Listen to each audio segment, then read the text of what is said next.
नमस्कार, आप देख रहे हैं DDN आरएसटी। राम मंदिर के लोकार्पण को लेकर कितनी कड़वी बात कही संत स्वामी दयाशंकर ने। अब किसी भी संत की सनातन धर्म हित नहीं हो रही। समझाने वाली बात जनता को यह तो समझाया जा रहा है कि सनातन धर्म की रक्षा की जा रही, पर स्वामी दयाशंकर के जो वक्तव्य कहे हैं क्या सच है? अगर तो सनातनी उन लोगों का विरोध क्यों नहीं करते? कितना दर्द छलका स्वामी दयाशंकर जी का राम के प्रति। क्या अब लोगों को कोई लगाव नहीं जो इनकी बात को सपोर्ट करते हुए दयाशंकर जी का साथ दे सके? बिना पत्नी के राम की पूजा में शामिल होना भी एक प्रश्न चिन्ह खड़ा करता है। क्या इतना जरूरी है कि करनी रहनी सहनी संतों जैसी है?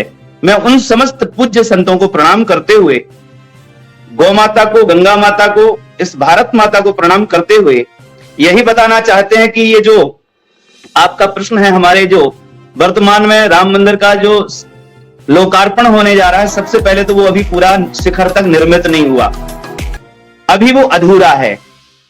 किसी दर्जी के पास कोई व्यक्ति कपड़े बनाने के लिए उसको देता है और वो उसके अधूरे कपड़े ये कहे कि हमारी बारात जाने वाली है और अब जैसे भी बने हैं वैसे ही दे दो, तो क्या एक हाथ की बाह ना बनी हो अथवा अधूरा कपड़ा हो कोई पहन के बारात में जाएगा क्या? नहीं जाएगा।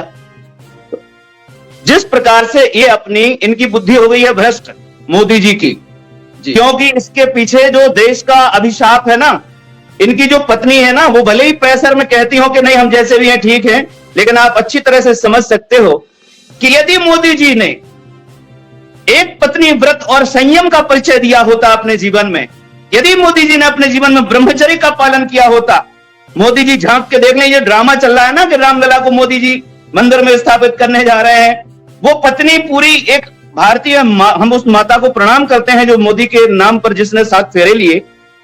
यह व्यक्ति कितना कृतघ्नी है, सनातन की मर्यादाओं का निरंतर उल्लंघन कर रहा है, सनातन की समस्त मर्यादाओं का निरंतर उल्लंघन कर रहा है। हमारे यहां कहा जाता है कि यदि ये दाम्पत्य के सूत्र बंधन में बंधा था तो वेद कहते हैं, शास्त्र कहते हैं कि दाम्पत्य चेद अनुकूलम स्वर्गस्य किम प्रयोजनम। जिन राम ने श्री किशोरी जी का, सीता जी का पूरा साथ, उनकी सामर्थ्य का पूरा प्रयोग राष्ट्र की सेवा में किया। राम को हम इसलिए अपना आराध्य मानते हैं कि राम ने हमारे राष्ट्र के ही नहीं, राम पूरी वसुधा के नायक हैं, और राम का जो नायकत्व है उसमें मां भगवती सीता का बहुत बड़ा योगदान है। जब वो वनवास के लिए आज्ञा करी उनके पिताजी ने, वो वनवास की आज्ञा एक पूरी रणनीति के तहत, वो जो अपन जब अगर ग्रंथों का स्वाध्याय करेंगे भैया जी आप या हमारे जो दर्शक हैं, तो उनको पता है कि ये भगवान की लीला है। वैसे तो हम साधु जनों की दृष्टि में सर्वम खल्विदम ब्रह्म, ये परमात्मा का चिद्विलास है, परमात्मा का चिद्विलास है, लेकिन इसमें एक मर्यादा पुरुषोत्तम परमात्मा श्री राम का जो अवतार हुआ है वो हुआ है विप्रधेनु सुर संत हित लीन मनुज अवतार, निज इच्छा निर्मित तनु माया गुण गोपार, विषय करण सुर जीव समेता, सकल एकते एक सचेता, सब कर परम प्रकाशक जोई, राम अनादि अवध पति सोई। वो प्रभु आते हैं, असुर मार था पहि सुरन, निज श्रुति पालहि सेतु, जग विस्तारहि विशद जस, राम जन्म कर हेत। राम जी आते हैं तो मर्यादाओं की स्थापना के लिए आते हैं। और ये हमारे प्रधानमंत्री जी, वैसे मैं काफी नाराज हूं, इन लोगों से नाराज हूं इसलिए क्योंकि ये मर्यादा का उल्लंघन करके भारतीय संस्कृति का ठेका लेके चल रहे हैं। और हम उन साधुओं का भी हम उन साधुओं के भी व्यवहार से हम अंदर से पीड़ित हैं, जो ऐसे ये अज्ञान के अंधकार में भटके हुए प्रधानमंत्री हैं।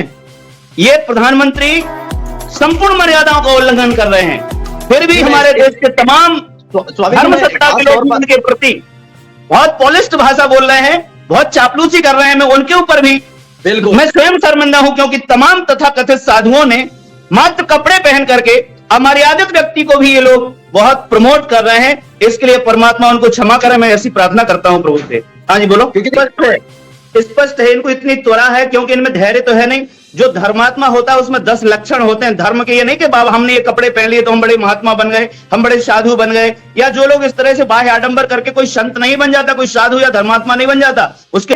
ठीक, हम इनके व्यक्तिगत जीवन के बारे में कुछ नहीं कहना चाहते, लेकिन हम ये कहना चाहते कि यदि तुम सनातनी हो तो उस वैवाहिक जीवन की मर्यादा तो रखो।